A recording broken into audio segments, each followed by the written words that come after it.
जय हिंद। आप सभी को अपने YouTube चैनल एसएससी टॉक अजंत में आपका स्वागत है। आज इस वीडियो में एएलपी टेक्नीशियन के लिए अति महत्वपूर्ण 50 क्वेश्चन जीके जीएस का लेकर आए हैं, जो पिछले एग्जाम में पूछे जा चुके हैं। तो चलिए, फिजिक्स का सेट नंबर 3 है, तो देखते हैं। इससे पहले सेट नंबर 2 करा चुके हैं। सेट नंबर 3 का पहला क्वेश्चन है कि माध्यम के तापमान में वृद्धि के साथ प्रकाश की गति क्या होता है? तो होता है बढ़ता है। आगे बढ़ते हैं। 102 नंबर क्वेश्चन है, कह रहा है कि प्रकाश की गति कितना होता है? तो होता है 3 × 10⁸ मीटर पर सेकेंड। आगे देखते हैं। 103 नंबर क्वेश्चन है कि सूर्य ग्रहण कब होता है? तो होता है चंद्रमा सूर्य और पृथ्वी के बीच आ जाता है। आगे बढ़ते हैं। 104 नंबर क्वेश्चन है कि चंद्र ग्रहण घटित जो होता है कब होता है? तो होता है पूर्णिमा के दिन। इसका राइट आंसर हो जाएगा ऑप्शन नंबर बी। आगे देखते हैं। 105 नंबर क्वेश्चन है कि उचित रीति से कटे हीरे की असाधारण चमक का आधारभूत कारण क्या है? तो है उसका अति उच्च अपवर्तन सूचकांक होता है। ऑप्शन नंबर बी सही हो जाएगा। आगे बढ़ते हैं। 106 नंबर क्वेश्चन है कि जब एक कॉम्पैक्ट डिस्क सीडी सूर्य के प्रकाश में देखी जाती है तो इंद्रधनुष के समान रंग दिखाई देती है। इसकी व्याख्या की जा सकती है। तो किया जाता है परावर्तन एवं अपवर्तन की परिघटना के आधार पर। ऑप्शन नंबर ए सही हो जाएगा। आगे बढ़ते हैं। 107 नंबर क्वेश्चन है कि किसी गुणधर्म के कारण पानी से भरे बर्तन में डुबाई गई छड़ी मुड़ी हुई प्रतीत होती है। तो होता है प्रकाश के अपवर्तन के कारण। ऑप्शन नंबर सी सही हो जाएगा। आगे बढ़ते हैं। 108 नंबर क्वेश्चन है कि एक समतल दर्पण पर आपतित किरण 60 डिग्री का कोण बनाती है, तो परावर्तन कोण कितना डिग्री का होगा? इसका राइट आंसर हो जाएगा ऑप्शन नंबर बी, क्योंकि साइन आई बराबर साइन आर होता है। आपतन कोण और परावर्तन कोण दोनों आपस में बराबर होते हैं। आगे बढ़ते हैं। 109 नंबर क्वेश्चन है कि अगर प्रकाश का आपतन कोण 90 डिग्री है और अपवर्तन के बाद का कोण 30 डिग्री है, तो माध्यम का प्रतिबिंब सूचकांक क्या होगा? तो होगा 3.0। ऑप्शन नंबर सी हो जाएगा।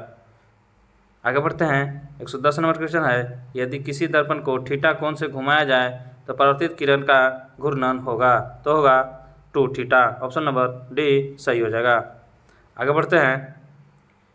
अगला नंबर क्वेश्चन है कि पूर्ण आंतरिक परावर्तन होता है जब प्रकाश जाता है, तो कब होता है? हीरे से कांच में जाता है। ऑप्शन नंबर ए राइट हो जाएगा। आगे बढ़ते हैं। 112 नंबर क्वेश्चन है कि मृग तृष्णा उदाहरण है, किसका उदाहरण है? तो है पूर्ण आंतरिक परावर्तन का। ऑप्शन नंबर बी सही हो जाएगा। 13 नंबर क्वेश्चन है कि पेट अथवा शरीर के अन्य आंतरिक अंगों के निरीक्षण के लिए प्रयुक्त तकनीक जो है इंडोस्कोपी किस पे आधारित है? तो आधारित है पूर्ण आंतरिक परावर्तन पर। इंद्रधनुष जो होता है किसके कारण होता है? तो होता है परावर्तन और अपवर्तन के कारण। आगे बढ़ते हैं। 115 नंबर क्वेश्चन देखते हैं। 115 नंबर क्वेश्चन है कि आकाश का रंग नीला प्रतीत क्यों दिखाई देता है?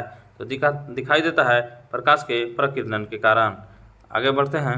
116 नंबर क्वेश्चन है कि वायुमंडल में प्रकाश के विसरण का कारण क्या है? तो है धूलकण।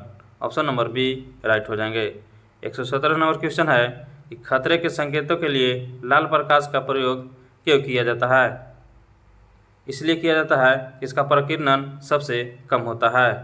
आप लोग कमेंट बॉक्स में बताइएगा कि तरंगदैर्घ्य किस रंग का अधिक होता है। चलिए आगे बढ़ते हैं। 118 नंबर क्वेश्चन देखते हैं।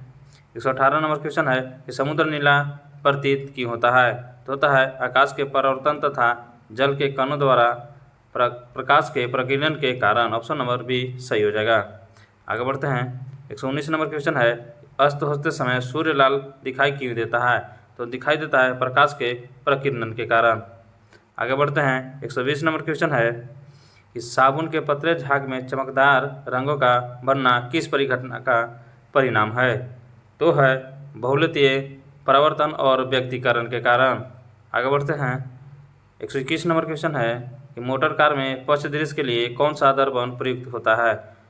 तो होता है उत्तल दर्पण। नेक्स्ट नंबर क्वेश्चन है 112 नंबर, दाढ़ी बनाने के लिए काम में कौन दर्पण लेते हैं? तो लेते हैं अवतल दर्पण। आगे बढ़ते हैं। 123 नंबर क्वेश्चन है कि मानव आँख की रेटिना पर कैसा प्रतिबिंब बनता है? तो बनता है वास्तविक और उल्टा। ऑप्शन नंबर ए सही हो जाएगा। आगे बढ़ते हैं। अगला क्वेश्चन है 124 नंबर कि 1.5 मीटर लंबे व्यक्ति को अपना संपूर्ण प्रतिबिंब देखने के लिए आवश्यक दर्पण की न्यूनतम लंबाई कितनी होनी चाहिए? तो होनी चाहिए 0.75, यानी कम से कम व्यक्ति की लंबाई की आधी होनी चाहिए। आगे बढ़ते हैं।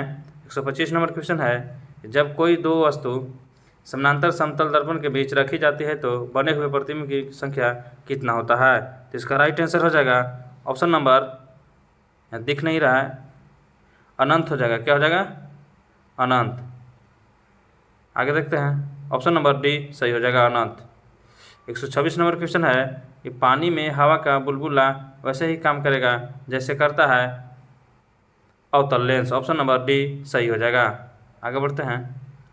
127 नंबर क्वेश्चन है कि धूप के चश्मे की क्षमता होता है 0 dioptre. Next number question 128 number कह रहा है, यदि किसी ऐनक के लेंस का पावर फोकस की दूरी 2 डायोप्टर हो तो इसके जो होगा कितना सेमी होगा? तो इसका होगा ऑप्शन नंबर सी 50 सेमी होगा। आगे बढ़ते हैं। 29 नंबर क्वेश्चन है कि किसी अपारदर्शी वस्तु का रंग उस रंग के कारण होता है जिसे वह क्या करता है? परावर्तित नहीं कर पाता है। ऑप्शन नंबर सी सही हो जाएगा। 130 नंबर क्वेश्चन है कि लाल कांच को अधिक ताप पर गर्म करने पर वह कैसा दिखाई देगा? तो दिखाई देगा हरा। आगे बढ़ते हैं। 131 नंबर क्वेश्चन है, 131 नंबर कह रहा है क्वेश्चन कि प्रकाश का रंग निश्चित किया जाता है, किससे किया जाता है? ऑप्शन ए है वेगों द्वारा, ऑप्शन बी है आयामों द्वारा, ऑप्शन सी है तरंगदैर्घ्य द्वारा और ऑप्शन डी है आवृत्ति द्वारा। तो इसका राइट आंसर हो जाएगा ऑप्शन नंबर सी तरंगदैर्घ्य द्वारा। अब आगे बढ़ते हैं। नेक्स्ट नंबर क्वेश्चन है 3 रंग। 132 नंबर क्वेश्चन है कि 3 रंग जो है मूल रंग ये कौन कौन से है? तो हैं नीला, हरा और लाल। इसका राइट आंसर हो जाएगा option number B. 133 number question देखते हैं। 133 नंबर कह रहा है कि सबसे कम तरंगदैर्घ्य वाला प्रकाश होता है तो होता है बैंगनी रंग। आगे बढ़ते हैं।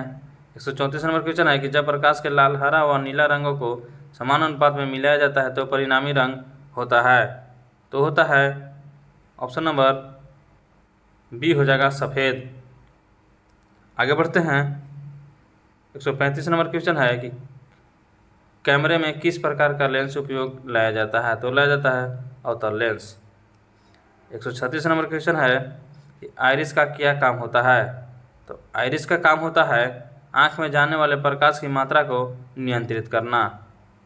137 नंबर क्वेश्चन है कि निकट दृष्टि दोष से पीड़ित व्यक्ति के चश्मे में प्रयोग किया जाता है तो किया जाता है अवतल लेंस। कौन किया जाता है? अवतल लेंस। ऑप्शन नंबर सी सही हो जाएगा। आगे बढ़ते हैं। 138 नंबर क्वेश्चन है कि दूरदृष्टि निवारण के लिए काम में लेते हैं तो लेते हैं उत्तल लेंस को। ऑप्शन नंबर सी सही हो जाएगा। 139 नंबर क्वेश्चन है कि दूरबीन का आविष्कार किया था, किसने किया था? गैलीलियो ने। 140 नंबर क्वेश्चन है कि आँख की रेटिना की परंपरागत कैमरा के निम्नलिखित में से किस भाग से तुलना की जा सकती है? तो किया जा सकता है फिल्म से। कौन से? फिल्म से। आगे बढ़ते हैं। नेक्स्ट नंबर क्वेश्चन है कि किसी आवेशित चालक का संपूर्ण आवेश उसके किस पर निर्भर करता है? तो निर्भर करता है कुछ आंतरिक पृष्ठ पर और कुछ बाहरी पृष्ठ पर। ऑप्शन नंबर सी सही हो जाएगा। 142 नंबर क्वेश्चन है कि वस्तु का आवेशन किसके स्थानांतरण के फलस्वरूप होता है? तो होता है इलेक्ट्रॉन के फलस्वरूप। 144 नंबर क्वेश्चन है कि आप कार में जा रहे हैं, यदि आसमान से बिजली गिरने वाली हो तो सुरक्षित रहने के लिए क्या करेंगे? तो हम लोग करेंगे कि कार की खिड़कियां बंद कर देंगे। 144 नंबर क्वेश्चन है कि दो स्थिर आवेशों के बीच लगने वाला बल उनकी मात्राओं के गुणनफल के अनुक्रमानुपाती होता है तथा उनके बीच की दूरी के वर्ग के व्युत्क्रमानुपाती होता है। तो नियम किसका है? तो नियम है कूलम का नियम। ऑप्शन नंबर सी सही हो जाएगा। 145 नंबर क्वेश्चन है कि किसी विद्युत परिपथ में इकाई धनावेश को एक बिंदु से दूसरे बिंदु तक ले जाने में किए गए कार्य द्वारा मापा जाता है। उन बिंदुओं के बीच के जो दूरी है उसको क्या कहते हैं? तो बोलते हैं विभवांतर। ऑप्शन नंबर बी सही हो जाएगा। आगे बढ़ते हैं। 146 नंबर क्वेश्चन है कि सर्वाधिक विद्युत चालकता वाला तत्व क्या है? तो है चांदी। Next number question 47 number question है कि अति चालकता का लक्षण क्या है, तो है उच्च पारगम्यता। नेक्स्ट नंबर क्वेश्चन 148 नंबर है कि अधातुए विद्युत की कुचालक होती है, क्यों होता है? क्योंकि उसमें मुक्त इलेक्ट्रॉन नहीं होता है। ऑप्शन नंबर ए सही हो जाएगा। 149 नंबर क्वेश्चन है कि तांबा मुख्य रूप से विद्युत चालन के लिए प्रयोग किया जाता है, क्यों किया जाता है? क्योंकि इसका गलनांक अधिक होता है। ऑप्शन नंबर ए सही हो जाएगा।